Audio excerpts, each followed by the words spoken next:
Art Snackers, my name is James of James Luke Burke Creative, and welcome to another month of ArtSnacks Box Freestyle, where we take the supplies for the September 2022 ArtSnacks Plus box, experiment with them to within an inch of their lives, and then hopefully create a masterpiece for the hashtag ArtSnacks Challenge. This month, fun fact, when I was growing up in Australia, we didn't really celebrate Halloween. In fact, I didn't see Halloween decorations in the store until I was about 14, 15 years old. So, in an effort to make up for lost time, I have decided that I'll start celebrating Halloween now in September. Sorry if you're one to wait, but hopefully you can enjoy some Halloween themed art this episode. Let's get into the box and see what we have to play with today. Here's the ArtSnacks Plus box for September 2022. Here's everything inside. Let's unwrap that green burrito, take a closer look. We have the Canson Plein Air Mixed Media Art Boards, size 8x10 in the Plus box, as well as a set of 6 Marabou Yono, you only need one, acrylic markers.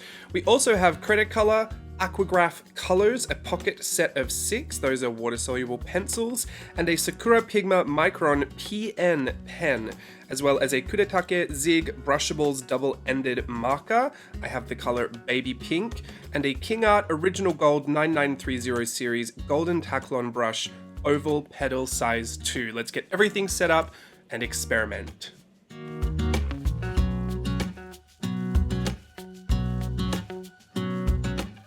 While we do our experimentation for Box Freestyle this month, you know the drill. I'm just going to throw everything at these artboards and put water to it, put my fingers to it, just see what happens. Get really hectic with the experimentation. I am got the cards from the box, the little inserts that you get that explain the art supplies. I'm going to use those to kind of itemize each of the supplies this month and go in depth about the actual supplies, its primary function, and then some of the secondary functions that I found helpful to know that you could do with the supplies, or just some of the things that I noticed as I was using them. Hopefully, we've done this experimentation so many times, it will just start repeating itself after 2 years. But I want to make sure that I don't gloss over any of that primary information. I get so focused on trying to find the things that the art supplies weren't meant to do that sometimes I do kind of skip over what they should be doing. So I wanted to get all of that in there. Let me know how you like all this extra information on the art supplies during the video. But let's get straight in with the Canson Plein Air Mixed Media Art Boards. Now, the Plein Air Mixed Media Boards, I think the kind of implication is that you'll take these on location and paint some really beautiful things that you're seeing out in the wild. I don't particularly do that, but I do think these would be great for that. The primary reason being they are art boards, so they've got that really sturdy core. They're also a really beautiful texture. I would consider these a really textured cold press kind of watercolor paper effect, and they do hold up really, really well to excessive wet media, which is kind of the purpose of these art boards. So you don't have to fix them onto a hard, flat, sturdy surface. You don't have to pre-stretch them or anything. They're kind of good to go, and they won't buckle and warp with lots of mixed media, watery applications. I will say though, the one thing that I did notice, and I've got one other thing that I thought was fun, but the one thing I did notice is if you apply excessive heat really quickly and in a concentrated spot, that will tend to warp it. So the water wasn't really much of a concern, but I am what you would call impatient when it comes to paint drying.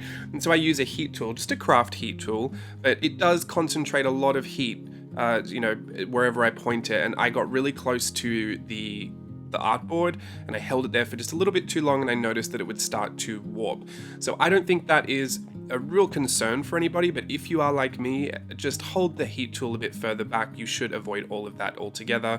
But yeah, water wasn't really the concern for warping, it was the heat, which can do it. I don't know if people know that, but as much as water can buckle your paper, so can excessive heat. And so you kind of want to take each paper as a separate entity and see how it reacts. This one with the really solid core was really great for that. So just a thing with the heat tool, I think. And then the crop, the 8x10 boards, something that I think of as someone who shares a lot of my work is that 8x10 is actually a really great crop for sharing on social media on Instagram, because the 8x10 is the aspect ratio you can share a portrait kind of photo. It's also known as 4x5, which is 8x10 just in half, and then square 1-to-1 ratio. So that's a good thing to know if you are someone that shares a lot on social media. Just easier to get photos of your work and have it really fill up the space. It is kind of like a really niche thing, but it does make a difference to me. So I do like the 8x10 crop.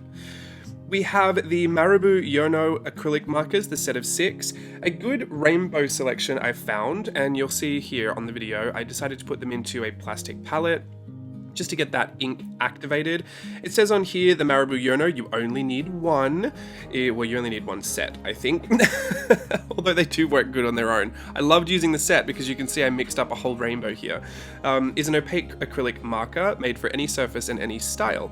Your artwork will last a lifetime on absorbent surfaces or can be easily wiped off smooth, non-absorbent surfaces with a damp cloth. So kind of think of it like I guess like a whiteboard marker on non-porous surfaces. From line art to fine art, love that. The Yono's water-based light-fast ink delivers brilliant color. This set includes 6 markers with fine bullet nibs, 0.5 to 1.5 millimeter, in an assortment of intense hues. So these are pretty bright for being light fast. Light fast just means that it will stand to the test of time when you put it in direct sunlight. You want to kind of avoid doing that with artworks that you want to keep around for a long time, even if they are protected by UV glass and they are light fast. Any amount of direct sunlight will start to fade the pigments that you're using. So I would never put them, you know, out on the road, just in the sun.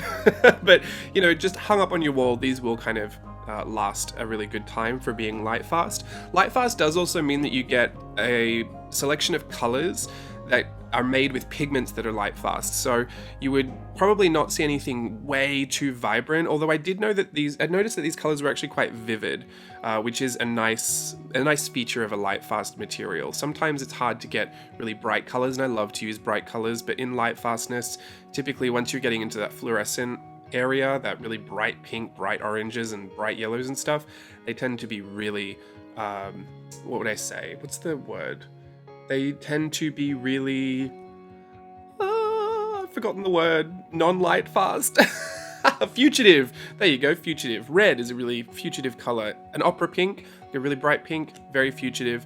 I've had pens that I've used before, bright pink pens that I used on a little zine, and I had the zine just out on display in my room, and after, I think it was a year and a half, all the writing on the front cover had completely disappeared. Although I do work in journals a lot, so it's not so much of a problem because the sunlight doesn't directly see a lot of those pages, but just something to think of. Light fast is really good if you're going to display a lot of your work. And these are great bright colors. You saw that I could mix those with water and create kind of like a watercolor effect. In fact, it did actually just look like watercolor and function like that. So you can see in my final piece here, I've used it as a palette of watercolor.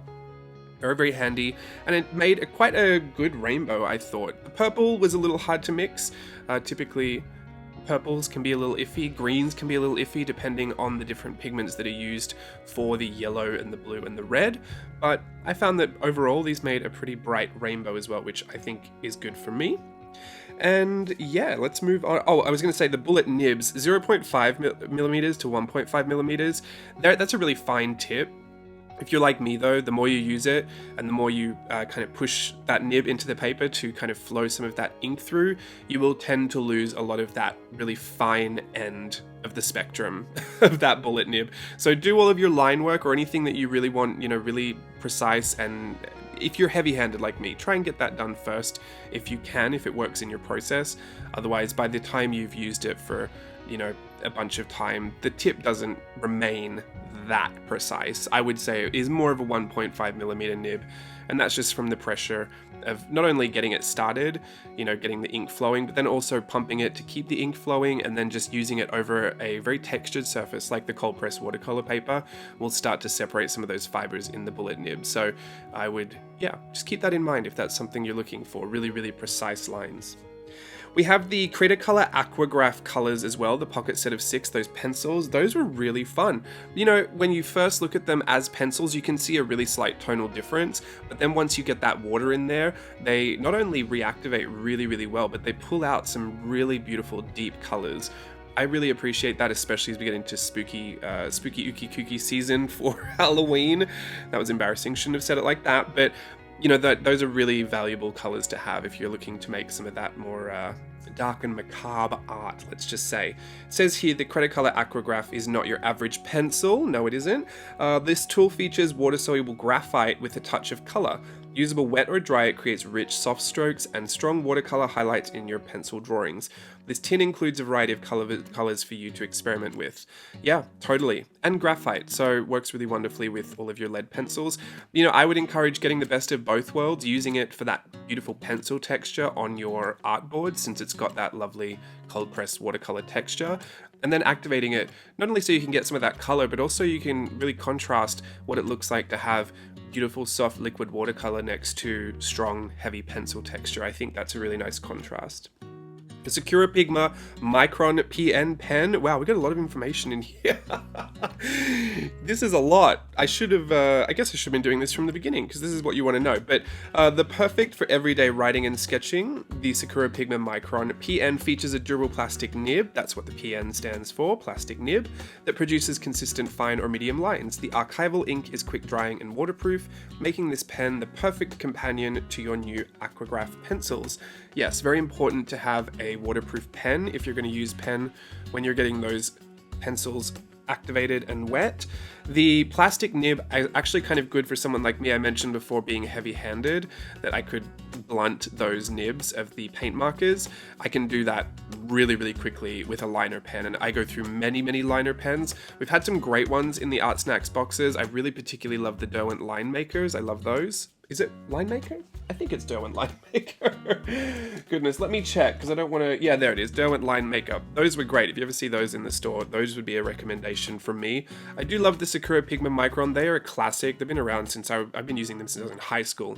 The plastic nib is actually kind of better for me because it is much harder to dull that nib than it is with some of those felt nibs. So I would probably pick this one up to do my line work, and like it says, really consistent line. That plastic is really not going anywhere, so kind of durable. You kind of want to think about that too if you are heavy-handed, but also if you're using a really textured paper and you're trying to get a really consistent line.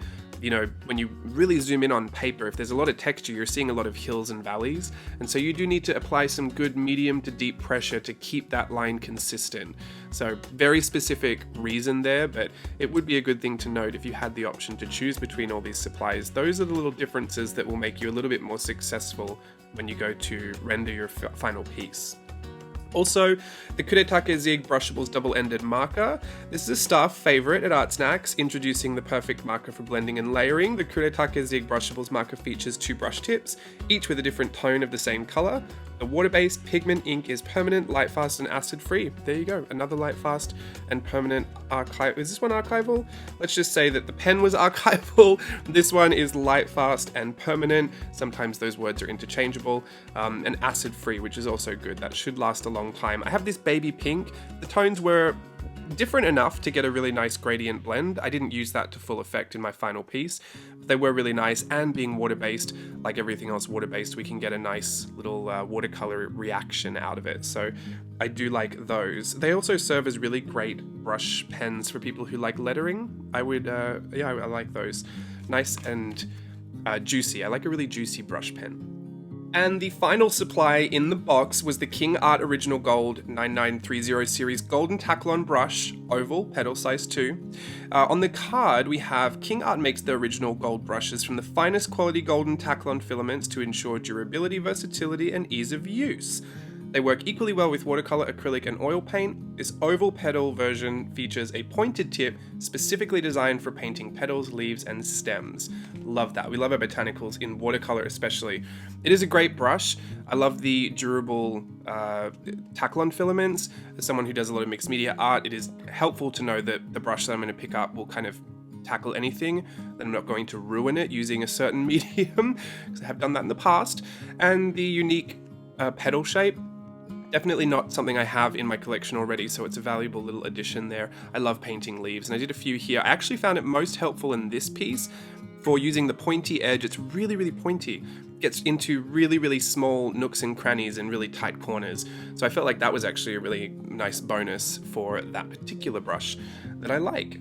This is my piece as well. I've been to Disneyland a lot, and I've been watching a musical celebration of Coco, which is a show with mariachis, and I was painting something about that earlier, and then I got inspired by this little ghosty, and then these kind of vintage pumpkins. My inspiration's all over the place, but let's just put it down to Halloween, and more specifically, things I might have noticed at Disneyland California Adventure for Halloween. Very specific inspiration for this, but I do love how she came out, and I wanted to give her a spring twist because, this is a fun fact I think I've shared with you before about Christmas, but Halloween for us is in spring in Australia.